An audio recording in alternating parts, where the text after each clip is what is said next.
नमस्कार,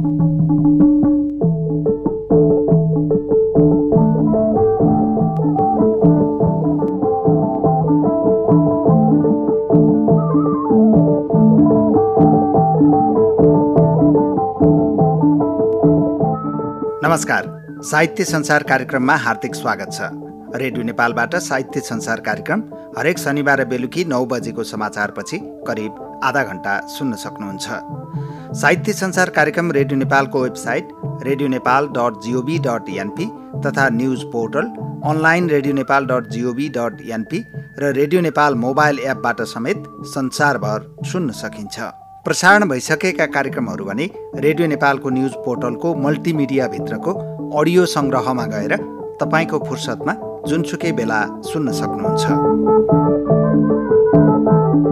साहित्य संसार कार्यक्रममा आज कवि टङ्क पन्थसँग संवाद गर्छौं। इतिहासको पानाबाट स्तम्भमा कवि उपेन्द्र श्रेष्ठको तिमी आकाशभरिको घाम म घैँटोभरिको रात शीर्षकको कविताको साथमा हरिप्रसाद भण्डारीले लेख्नु भएको श्राद्ध शीर्षकको लघुकथा र कवि रमेश क्षितिजको अन्तरयात्रा शीर्षकको कविता सुन्नुहुनेछ। हामीलाई सुन्दै रहनुहोला। इतिहासको पानाबाट कवि उपेन्द्र श्रेष्ठको कविता तिमी आकाशभरिको घाम म घैँटोभरिको रात। तिमी आकाशभरिको घाम म घैँटोभरिको रात, सल्काइदेऊ मसँगै रगतको सिर्काले कोरिएका ती कागजका पाताहरू। न बिउजिउन् यी राता अक्षरबाट मरेका साँपहरू फेरि हाम्रो वर्तमानसित। न जन्मोस् ती शालिकहरूबाट फेरि अर्को जङ्गबहादुर। पुरिदेऊ चिहानमा विगत इतिहासका काला अक्षरहरू, नत्र दोहोरिनेछन् विगत इतिहासमा झैँ हाम्रो इतिहासमा उही घटना र पात्रहरू। म उभिएको छु यी हाम्रा अग्ला अग्ला पहाडसित, म हिँडेको छु यी हाम्रा खोला नालाको गीतसित। त्यो ब्रह्म पासोले रोक्न नखोज मेरो उर्लदो भेललाई, ओर्लिन देऊ ओह्रालो लागेको घामलाई झैँ मलाई। म फैलिन चाहन्छु चारैतिर विश्वको साम्राज्यमाथि, माउन्ट फुजीको ज्वाला भएर। तिमी आकाशभरिको घाम म घैँटोभरिको रात, तिमी आकाशभरिको घाम म घैँटोभरिको रात। हेर ऊ चिलले झम्टा मार्छ कुखुराको चल्लालाई तिम्रै उपस्थितिमा, लखेट्छ बाजले ऊ परेवालाई झैँ अर्ध निद्राले मेरो वर्तमानलाई। लौ खोस्र्यो स्यालले बराजुको चिहानलाई, थिचेका छन् माटोले ढुङ्गालाई, ढुङ्गाले माटोलाई झैँ मान्छेले मान्छेलाई। उभिएका छन् है मान्छेका लासमाथि, मान्छेका ताजमहल र कुतुब मिनार। म घैँटोभरिको रात, कुखुराको आवाजले म बिउजिसकेको छु र देखिसके मैले अब आकाशभरिको घाम। मुर्चुङ्गाको आवाजसँगै सल बलाउँछ ओठ मेरो। म भन्छु ती पोलिएका इँट र कुदिएका ढुङ्गाले भन्नु पर्छ अब अदालतमा सम्पूर्ण यथार्थ कुरा। तिमी आकाशभरिको घाम भन कति बाँचु म घैँटोभरिको रात भएर। तिमी आकाशभरिको घाम भन कति बाँचु म घैँटोभरिको रात भएर।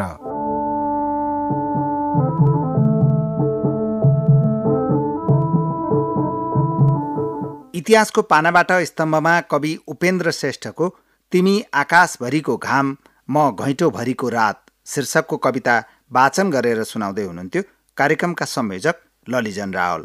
अब साहित्यिक संवादको पालो।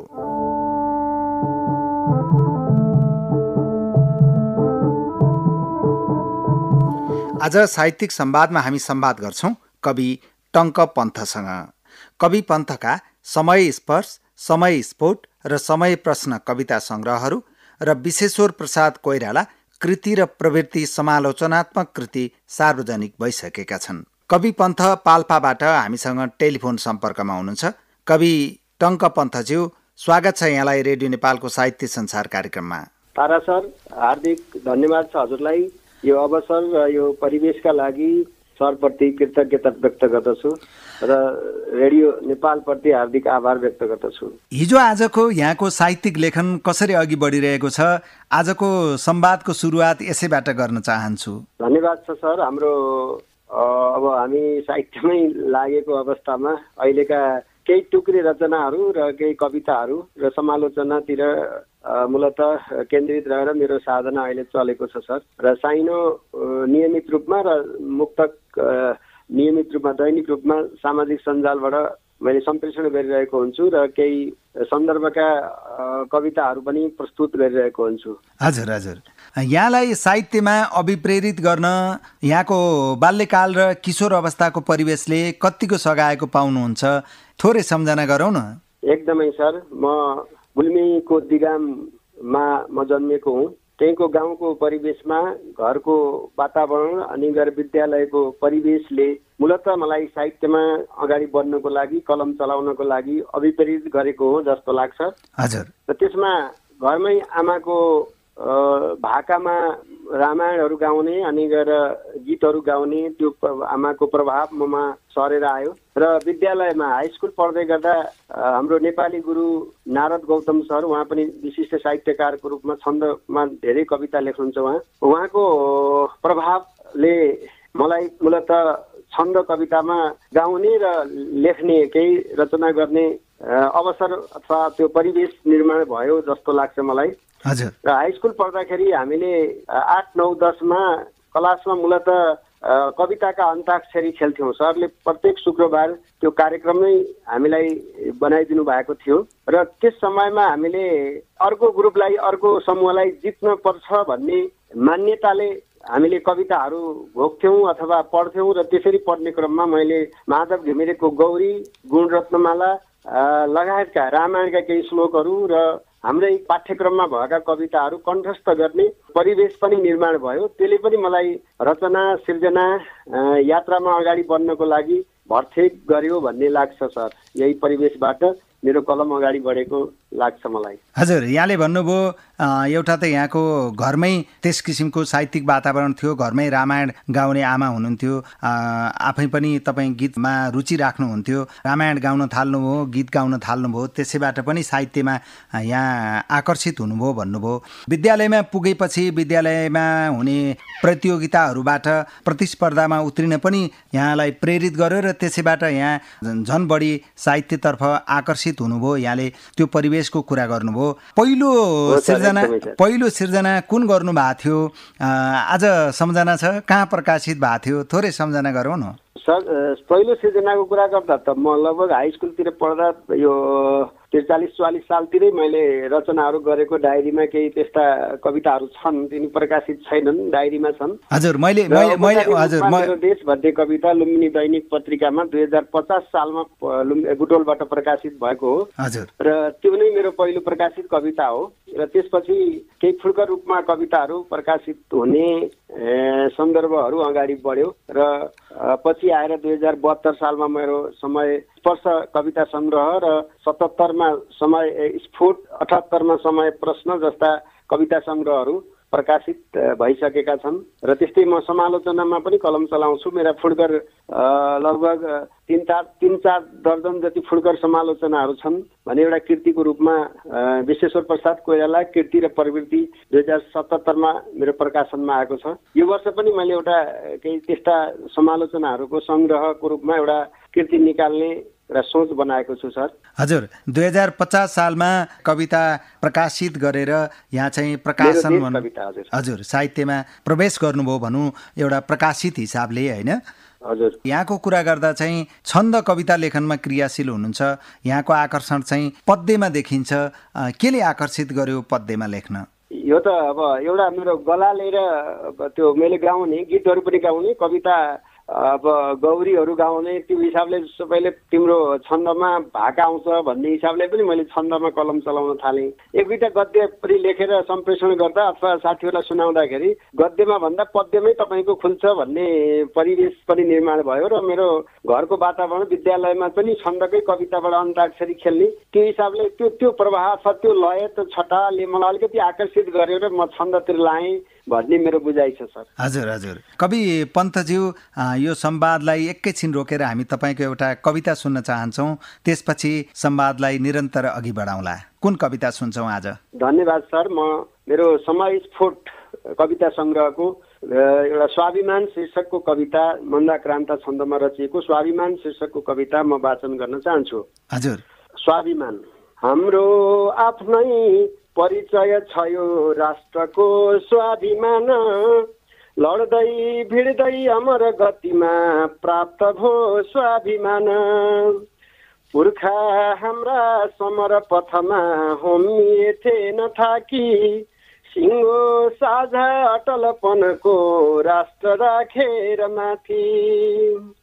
आस्था हाम्रो पुलकित हुने धर्म हो स्वाभिमान, यात्रा हाम्रो अविचलित यो कर्म हो स्वाभिमान। माथा चम्की अभय गतिमा उड्छ यो स्वाभिमान, रङ्गी चङ्गी मन चमनमा फुल्छ यो स्वाभिमान।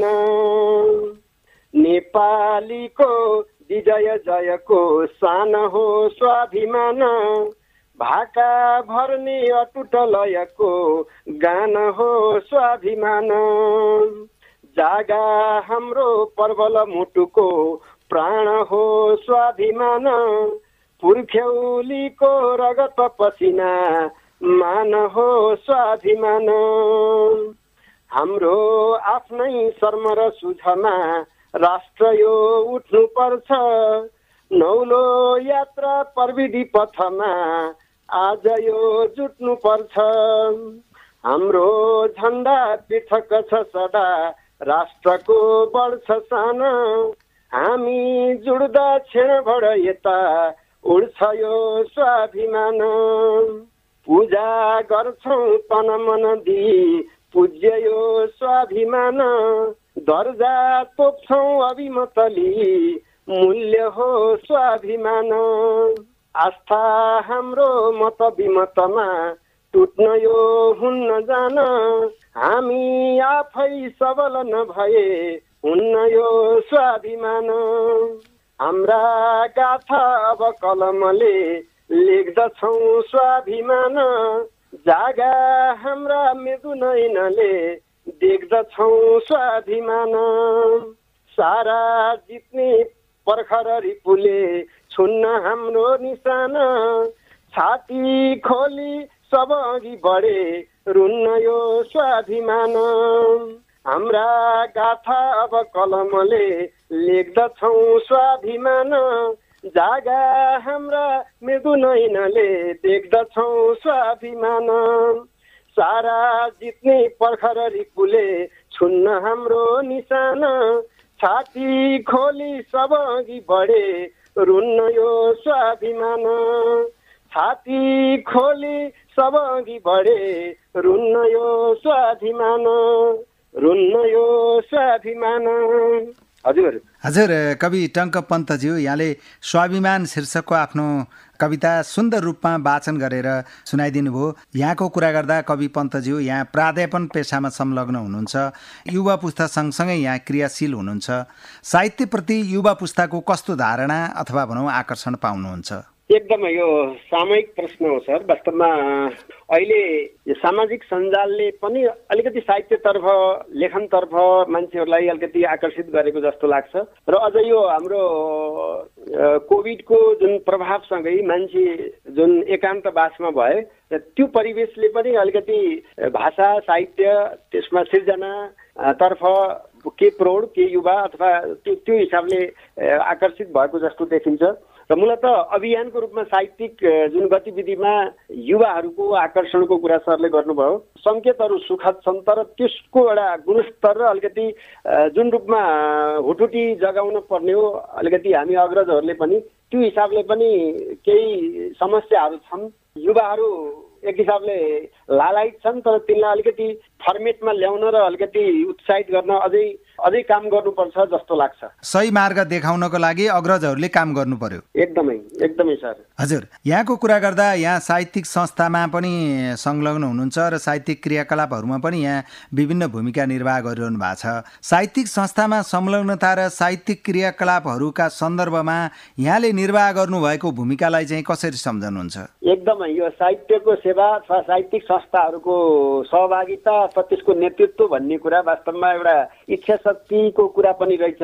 दोस्रो चाहिँ हामीले टाइम दिन समय दिन सक्यौँ भने मात्र त्यस्ता संस्थाहरू जीवित हुने अथवा क्रियाशीलताको रूपमा अगाडि बढ्ने अवस्था हुन्छ। म धवल पुस्तकालय पाल्पाको सचिवको रूपमा कार्यरत छु। हामीले एउटा संस्था खोलेका थियौँ पहिला, कला विमर्श केन्द्र भन्ने। हामी 5-7 जना प्राध्यापकहरूले, केही साथीहरूको सरुवा भयो र एक हिसाबले त्यो सँगसँगै त्यो संस्था पनि हामीले लगभग बन्द गऱ्यौँ। यसबाट हामीले के शिक्षा लिन सक्छौँ त भन्दा संस्था खोल्नु र अथवा त्यसको एउटा रहर मात्रै जगाउनु भन्दा पनि त्यस्ता संस्थाहरूलाई जीवित रूपमा अगाडि बढाउनको लागि एउटा जुन समर्पण हो, एउटा सङ्कल्प हो र त्यो एउटा एक हिसाबले म भन्छु त्याग नै हो। त्यो त्यागको हिसाबले हामी लाग्नुपर्ने अवस्था देखिन्छ र पछि हामीले यो तानसेन नगरपालिकाले एउटा बिपीलाई र पुष्पलाललाई सम्झेर संस्था गठन गर्ने भनेको छ र म त्यो बिपी स्मृति प्रतिष्ठान नेपाल पाल्पा भन्ने संस्थाको म एउटा भर्खर अध्यक्ष पनि भएर त्यसमा काम गर्दैछु। वास्तवमा बिपीको साहित्यिक राजनीतिक व्यक्तित्वलाई अलिकति पालिका स्तरबाट उठाउनुपर्छ भन्ने हिसाबले त्यो उद्देश्यबाट त्यो संस्था गठन गरिएको छ। यद्यपि त्यसमा हामीले अझै त्यसलाई क्रियान्वयनमा अगाडि लान सकिरहेका छैनौँ। यसमा चुनौती छन्। हामी अब एक हिसाबले काम गर्ने अथवा प्राध्यापन कार्यलाई पनि अगाडि बढाउने र यस्ता सामाजिक संस्थाहरूमा नेतृत्व अथवा भूमिका खेल्ने कुरालाई समानान्तर हिँडाउने कुरा पनि चुनौतीपूर्ण हो जस्तो लाग्छ। हजुर। कवि टङ्क पन्तज्यू, यहाँको कृतिहरूकै सन्दर्भमा म केन्द्रित हुन चाहन्छु।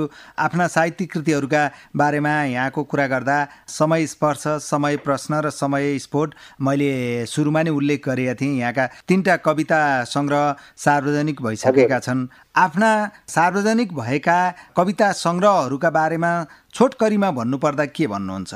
धन्यवाद सर। यो समय स्पर्श 2072 सालमा प्रकाशित भएको छ। 2062 सालदेखि मूलत 72 सम्मका 64वटा कविताहरू समय स्पर्शमा समेटिएका छन्। सबै छन्द कविता नै रहेका छन्। त्यस्तै गरी समय स्फोट 2077 मा प्रकाशित भएको हो। 2072 सालदेखि लगभग 77 सालसम्मका कविताहरू त्यसमा प्रकाशित छन्। सुरुमा आमा शीर्षकको कविता र अन्तिममा बाबा शीर्षकको कविता र बिचमा धेरै कविताहरू, त्यसमा पनि 67वटा कविताहरू समेटिएका छन्।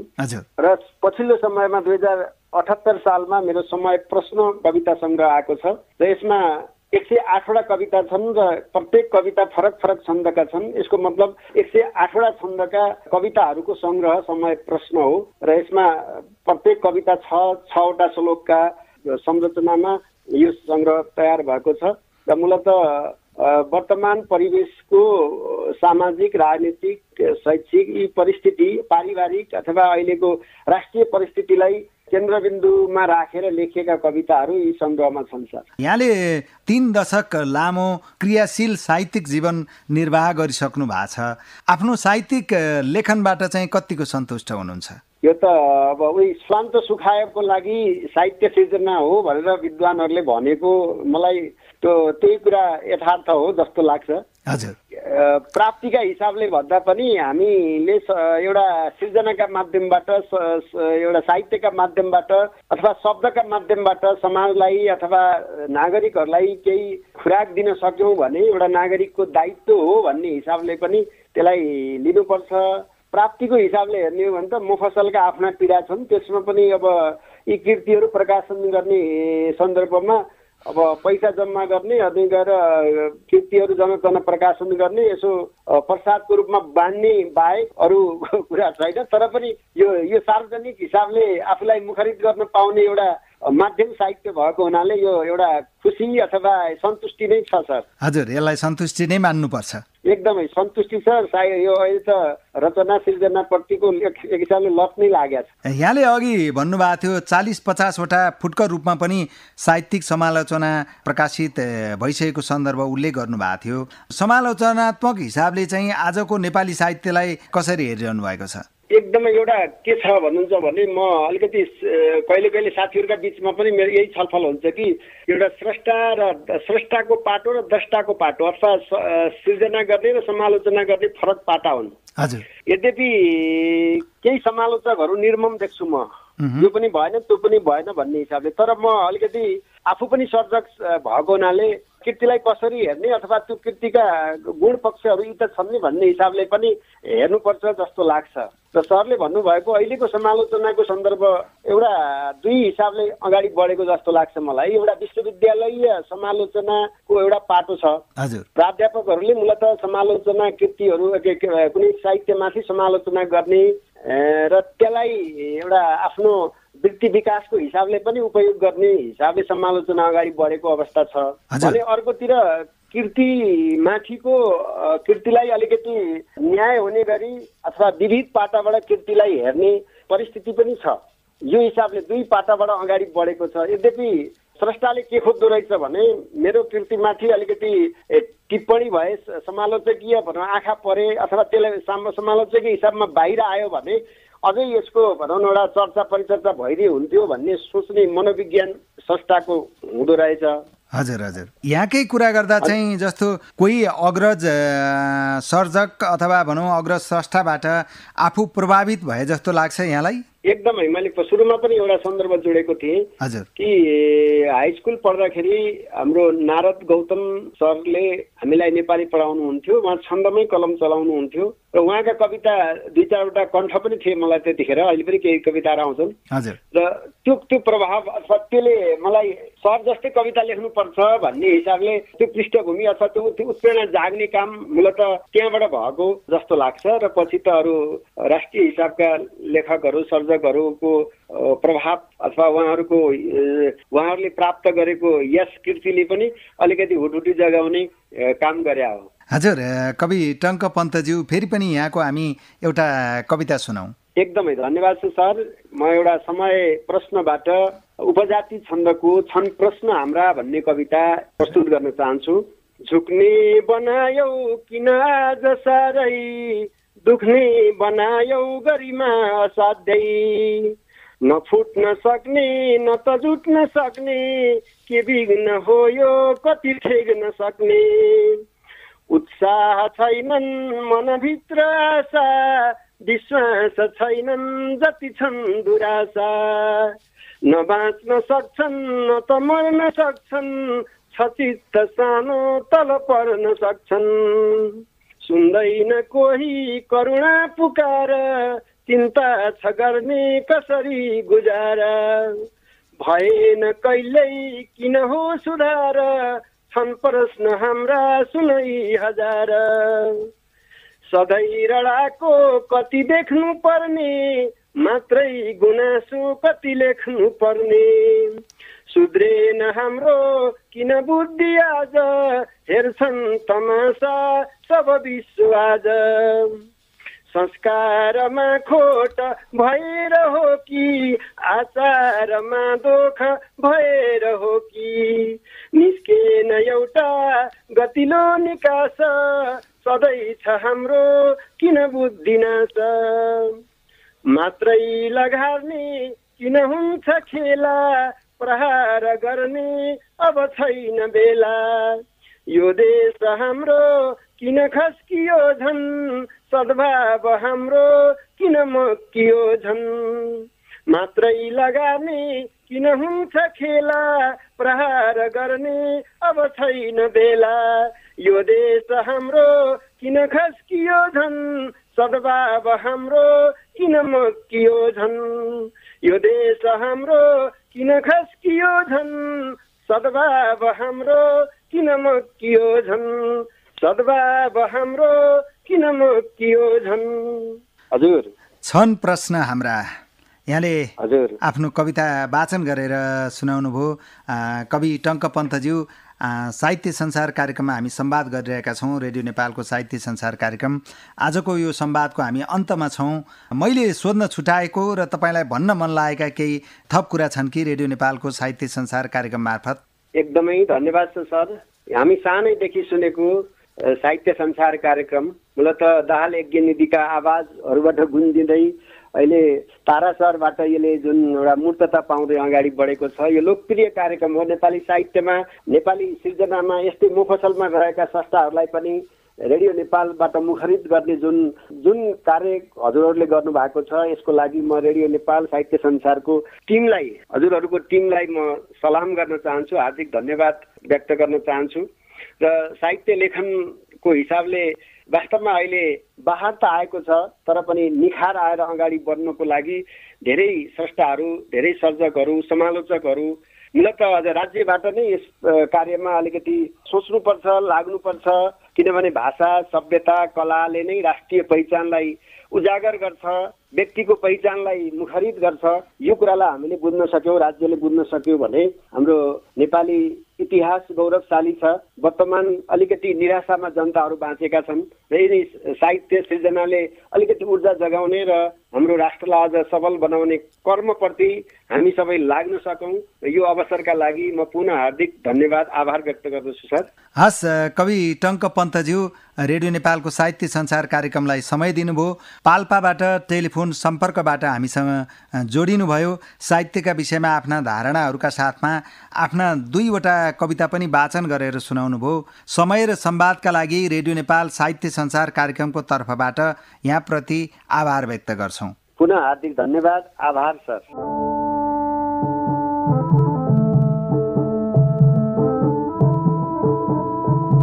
रेडियो नेपालबाट साहित्य संसार कार्यक्रम सुन्दै हुनुहुन्छ।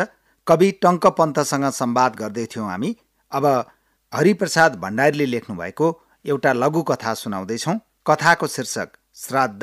वाचन गर्दै हुनुहुन्छ सहकर्मी रिता तिमल सिन्हा। बुवा, त्यो के गर्नुभएको? श्राद्ध गरेको नि बाबु। श्राद्ध भनेको चाहिँ के हो नि? हजुर बुवालाई खाना खुवाएको नि बाबु। अनि मरेका मान्छेले पनि खान्छन् त? हो त नि, हामीले सधैँ खाएपछि कहिलेकाहीँ हजुरबुवालाई पनि त दिनु पर्यो नि, होइन र? अनि कसरी खुवाउने त? के उहाँ यो खाना खान आउनुहुन्छ? होइन, पठाइदिनु पर्छ। बाबु छोराको वार्तालापसँगै श्राद्ध गर्ने कार्य पनि समाप्त भइसकेको थियो। त्यसैले बाहुनको आदेशअनुसार बुवाले उक्त पिण्ड उठाएर जलमा बगाउनका लागि घरदेखि केही तलको नदीतर्फ लागे। छोराका मनमा जिज्ञासा जागिरहेको थियो, त्यसैले ऊ पनि पछि पछि लाग्यो। नदीका किनारमा पुगेपछि बुवाले मनमनै के भने र पिण्डको टपरीलाई नदीमा बगाइदिए। त्यो सबै देखेको छोराले फेरि सोध्यो, हजुरबुवाको खानेकुरा किन खोलामा बगाएको बा? मनमनै बुवा भएको ठाउँमा जा भनेर बगाइदिएको नि बाबु। ए, त्यसो भनेपछि हजुरबुवा भएका ठाउँमा पुग्छ त? पुग्छ, त्यसैले त पठाएको नि। सत्य तथ्य के हो, त्यस कुराले छोराका मनमा कस्तो असर पार्छ भन्ने बारे विचारै नगरी बुवाले जवाफ दिए। बुवाको कुरा सुनेर छोरो अचम्म पर्यो, तर केही बोलेन। केही दिनपछि खेतमा काम गर्न गएका बुवाको लागि खाजाको कुम्लो बोकेर बेसीतिर जाँदै गरेको छोराले खोलाका किनारमा पुगेपछि उही पहिलेको घटना सम्झियो र विचार गर्यो, आखिर यस नदीमा बगाइदिएको खानेकुरा स्वर्गसम्म त पुग्छ भने खेतसम्म त झन् किन नपुग्ला र? अनि यो खानेकुरा मेरा बुवा भएका ठाउँमा पुगोस् भन्दै खाजाको कुम्लोलाई नदीमा बगाइदिएर रित्तै घर फर्कियो।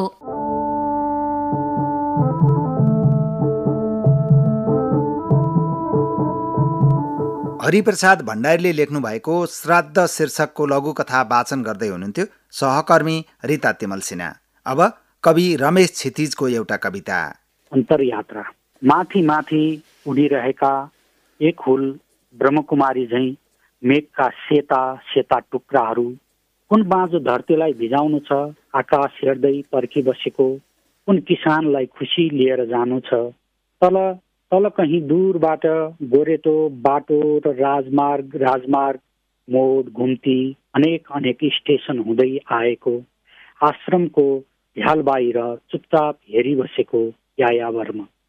यहाँ वैराग्यको पछौरी फरफराइरहेको बार्दली मन, मध्याह्नमा झमझम झरीको सितार, हावा हुरी रुखपातको भरतनाट्यम, कुनै वृक्ष नभएको तर चट्टानको जैन मुनि पहाड, सन्यासी घाम वा एकदम रमन महर्षि झैँ मौनता। त्यो खटखट खटखट खटखट खटखट रेलको त उही छोडेर आएको हुँ, स्टेसनमा उही छाडेको हुँ, मध्यरातको चहल पहल, निद्रा झैँ बिउजाउने ध्वनि, चिया पानी, कफी कफी दृश्यहरू, भेट विदाई, अङ्कमाल र मानिसहरूको ओहोर दहर, संवाद र छुट्नु अघि विदाईमा हल्लिरहेको हात लिएर आएको हुँ केवल एक स्मृति कि कसले हेरेको थियो बोलाएर ट्रेनको झ्याल बाहिर, अनि ओर्लिएर एक्लै हराएको थियो स्टेसनको व्यस्त भिडमा। कोहुमा आएको कहाँबाट, जानु छ कुन सफर, कुन बाटो, कुन ट्रेन, कुन स्टेसन, यो कुन बास हो मैले बसेको, कुन यात्रा हो मैले हिँडेको, कतै शुभ सङ्कल्प प्रेम शान्ति र धैर्यको हृदयमा फैलिरहेको छ प्रकाश, कतै शुभ सङ्कल्प प्रेम शान्ति र धैर्यको हृदयमा फैलिरहेछ प्रकाश। एउटा मौन यात्रा आफैभित्र, यो आत्मालाई अब झरीले पखालेर गएको कञ्चन आकाश हुनुहुन्छ। धन्यवाद।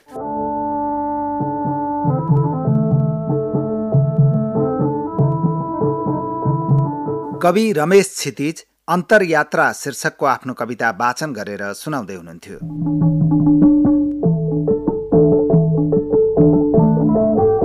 आजको साहित्य संसार कार्यक्रममा कवि टङ्क पन्तसँगको संवाद सुन्नुभयो। इतिहासको पानाबाट स्तम्भमा कवि उपेन्द्र श्रेष्ठको तिमी आकाशभरिको घाम म घैँटोभरिको रात शीर्षकको कविताको साथमा हरिप्रसाद भण्डारीले लेख्नुभएको श्राद्ध शीर्षकको लघुकथा र कवि रमेश क्षितिजको अन्तरयात्रा शीर्षकको कविता सुन्नुभयो। यहाँहरूलाई कार्यक्रम कस्तो लाग्यो? सुझाव र प्रतिक्रियाका लागि हामीलाई सम्पर्क गर्ने इमेल हो sahityasансar.radionepal@gmail.com। यतिन्जेल साहित्य संसार कार्यक्रम सुनेर हामीलाई साथ दिनुभएकोमा तपाईँ सम्पूर्ण श्रोताप्रति आभार व्यक्त गर्छौँ। साहित्य संसार कार्यक्रमका प्रसारण भइसकेका अरू श्रृङ्खला सुन्न चाहनुहुन्छ भने रेडियो नेपालको न्युज पोर्टल अनलाइन radionepal.gov.np मा गएर मल्टिमिडिया भित्रको अडियो सङ्ग्रहमा जानुहोस्।